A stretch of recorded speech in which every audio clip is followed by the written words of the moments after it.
Hello and welcome to Connect, the weekly podcast for the California MBA featuring one-on-one interviews with movers and shakers in the mortgage industry. I'm Susan Milazzo, CEO of the California MBA, and I'm very happy that you could join us today. Before we get to today's guest, I'd like to thank our 2023 President's Council sponsors.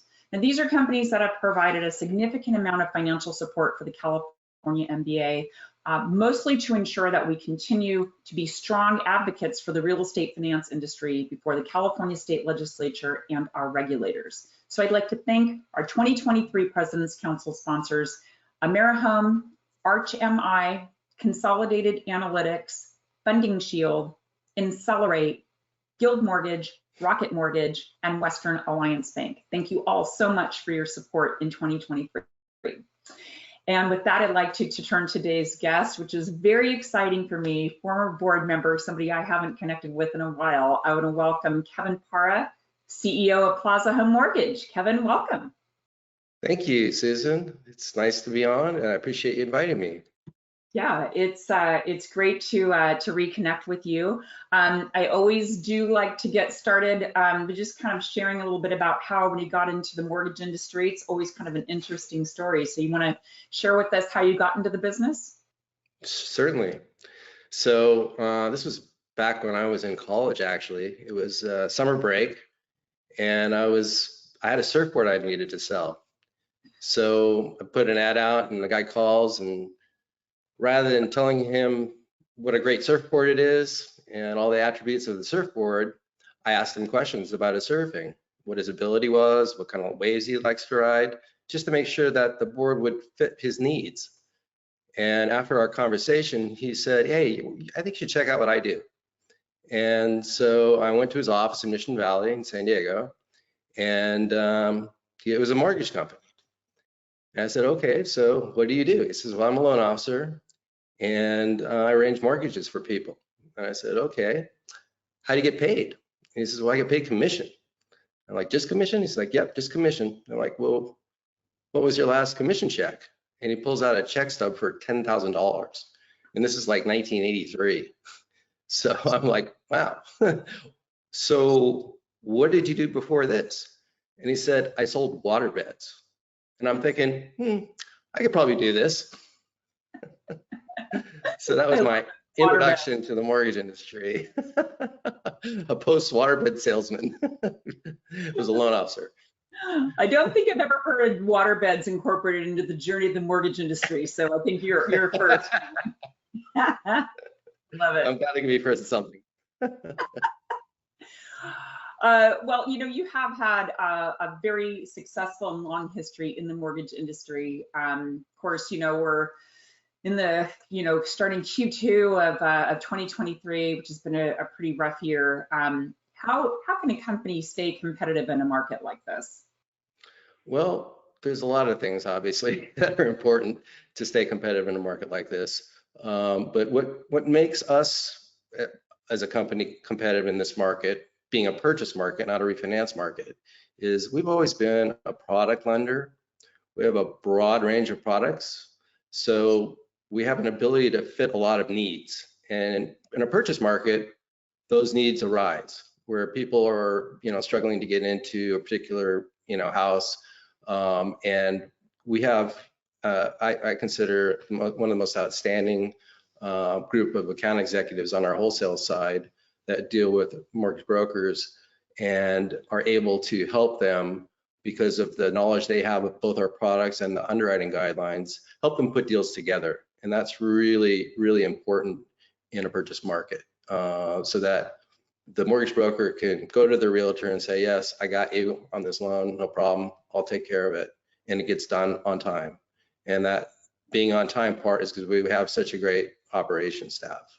And on the correspondent side, we have an outstanding group of account executives that have been together for many, many years and have great relationships with their customers and help find ways to basically get more loans to Plaza based on figuring out, how they can best exit and what we can do to help them, manage that.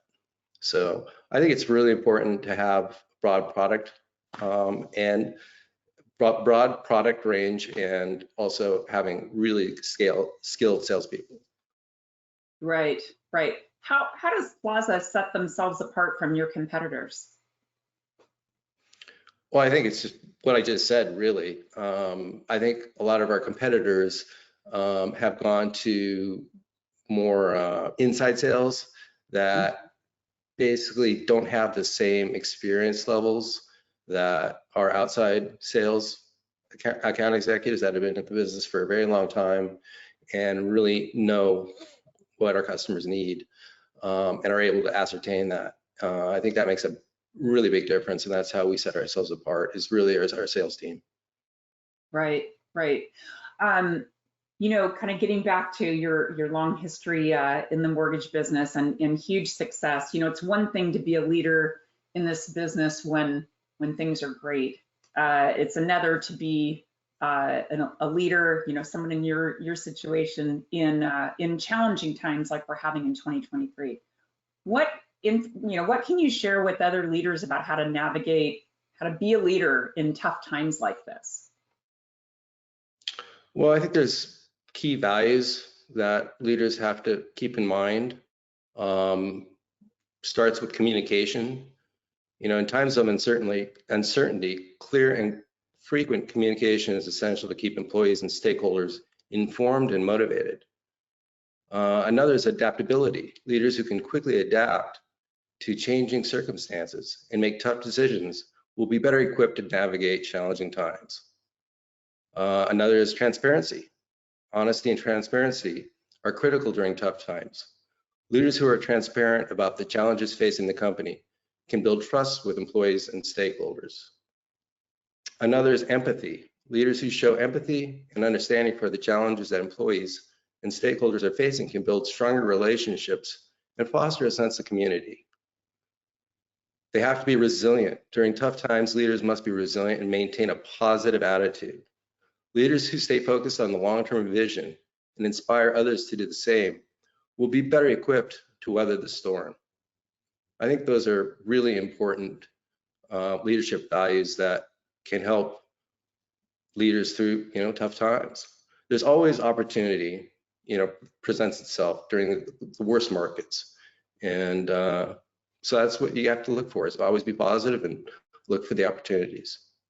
And that long-term goal, I think you're right. I mean, it's kind of looking at it the long game. I mean, this is a cyclical business. I think some, you know, newer entrants into the market who've only known it when times were good, or, you know, need somebody that's been through a few cycles to say, look, you know, one way or the other, this is going to happen, and you need to know it's part of it, because it is that it's the long game.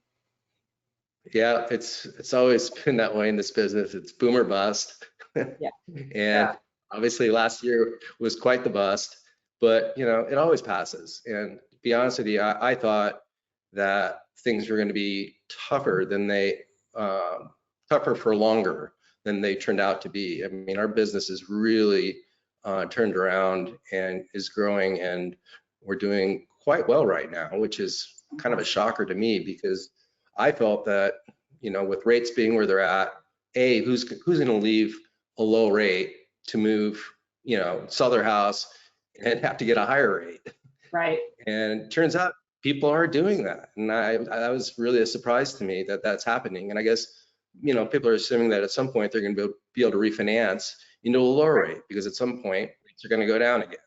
You know, exactly. If we go into, you know, a mild recession or even a soft landing, rates are going to go down again. So, you know, I'm really actually very optimistic about 2023. 2022 was definitely a bust for everybody. I don't think there was a mortgage company that, you know, was profitable in 2022 throughout the year, at least. Yeah. Everyone had at least one bad quarter. Yeah. But yeah, things are looking up, and so I'm very optimistic about, you know, the business and of course Plaza. I love your optimism, and I love to hear that. I mean, I kind of hear and get kind of sprinkled through some of my lender members, so it's great to start to have more and more companies start feeling a little bit more confident about where we are in this crazy cycle right now. Yeah, and I think I have a, you know, pretty good feeling for it, because we deal with both, you know, mortgage brokers and correspondent lenders community banks, credit unions.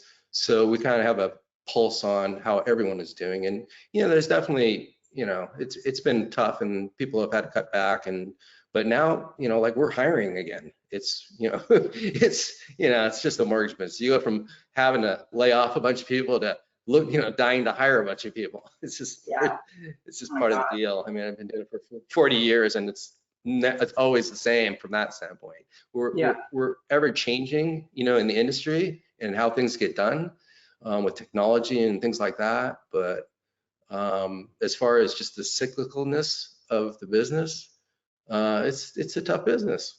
But that's probably why most mortgage bankers do pretty well financially, is they're able to deal with that kind of ups and downs. Yeah, you can weather those storms, and then it's the business for you. That's for sure. I do know that outside of the mortgage space, you are an extreme sports fanatic, and I was always fascinated to hear kind of what you were up to. So tell us about your latest adventure. Well, I just got back from Alaska, and I'm now committed to spending 10 weeks up there every season. Oh, wow. To heli snowboarding. Oh my So God. basically, every day, a few hours a day, I go out in a helicopter and go snowboarding on some big mountains. Oh my gosh, it's that is incredible. Alaska is unbelievable. If anybody that is watching this has not been, you got to go see it, because it's mind blowing. It really is. Everybody that I've talked, I haven't visited Alaska, but everybody says the same thing. It's just incredibly majestic and just beautiful, beautiful, things to do with in nature and so many things to see, and it's just so beautiful. Yeah, and the Northern Lights. I mean, that's a show that it can't be missed. Yeah, it's my gosh. really cool. You have your own reality show, just somebody following you around. Well, he does run this business, but really what he does is he heli skis and surfs all over the world and does these amazing things. It's always so fun to hear about your stories. Yeah, I have a next stop on Friday. Leave for Fiji for a couple of weeks of surfing. There you go. See, and what's great about technology today is I can do all this stuff and still get my work done, still manage the company, because it just makes my days long, but I get to have fun. So I have a good work fun balance, which I think is really important for everybody. And absolutely. I highly encourage that, with our company to maintain that. That's good. Yeah, when I visit the Plaza headquarters, there's always the big surfboard on the wall there in the conference room. So it's like, I think a lot of the people that I know from Plaza all surf and all have some sort of fun sports outlet like that. Yeah, for sure. A fun company for sure. So, you've kind of talked about, your experiences in the industry. What advice would you give a new entrant into the mortgage industry, young mortgage professional? Well, I would say the most important thing is just learning everything about the business, from, soup to nuts, whether it be, underwriting, whether it be, the secondary marketing, whether it be, what it takes to be good in sales. Obviously you have to choose what's best for your personality, whether you're a sales type personality like I was, or whether you're very operationally focused and really good at operations. But I think the most important thing is to learn everything about the business. And an example I can give is somebody who went through a different path, who was also extremely successful, who just recently announced retirement, is Marianne McCary. From Guild Mortgage, and she started in internal audit. That was her first job at Guild, was internal audit. And look where she ended up, CEO of a public company. So in internal audit, of course, you're learning everybody's business because you're in everybody's business. Auditing. So I really respect that kind of growth, from starting from the very beginning of a basic job to ending up being the CEO of a public company. It's pretty impressive. she is an impressive individual. That is for darn sure. Mhm. And I Yeah. think that's right. I mean, there's so many, I think a lot of people when they are thinking like, if there's an opportunity to go to work in the mortgage industry, I think the immediate thing people think is it's all sales. Like I have to be a loan officer because that's what I think people mostly associate it with. But I share the same thing. I'm like, no, there's, all these aspects of the mortgage industry to make it operate. You have to find out what your passion is, kind of what you excel at, because not everybody is a salesperson. Nope. That's very true. And it's also, I think another thing is as you go through your career is to basically find really good people. And you need to find a mentor, and you also need to be mentored.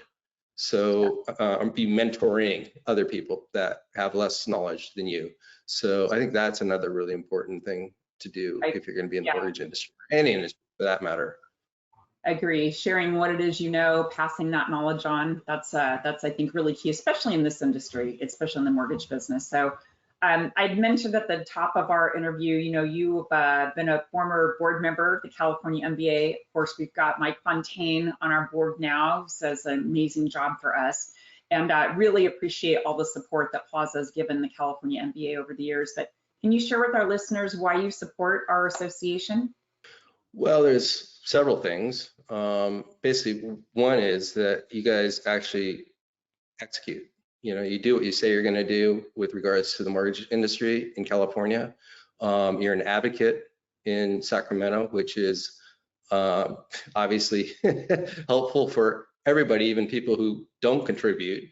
They win because of some of the things that your organization does.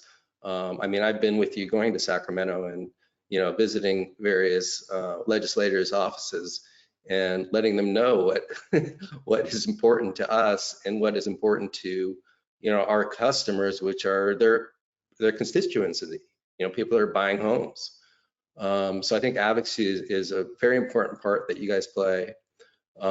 Education is another one. You guys do a great job of educating mortgage professionals in various aspects of doing things right. And then of course your networking is next level. You have the best conferences. I've always had the best conference for many years that I used to attend always. But now my schedule is such that I don't attend very many conferences, but it was always really a lot of fun, and B, very, very informative. You always had great speakers and just put on a great show. So that's another reason why I think it's important for people to support your organization. Well, thank you, Kevin. I really appreciate it. And I truly am thankful for all the support that Plaza's given us over the years and for your service on our board. It's a huge commitment. And for us to be fortunate to have somebody like you, help our organization grow was always wonderful. It was great to reconnect with you today. You too. It's nice to see you, Susan, and I wish you guys the best for the future. Thank you. And thanks to all of you for joining us on Connect. To follow any of our, access any of our past episodes, you can follow us on our YouTube channel. We're also available on Apple Podcasts, SoundCloud, and Spotify. That's it for this week, and we'll see you next time on Connect.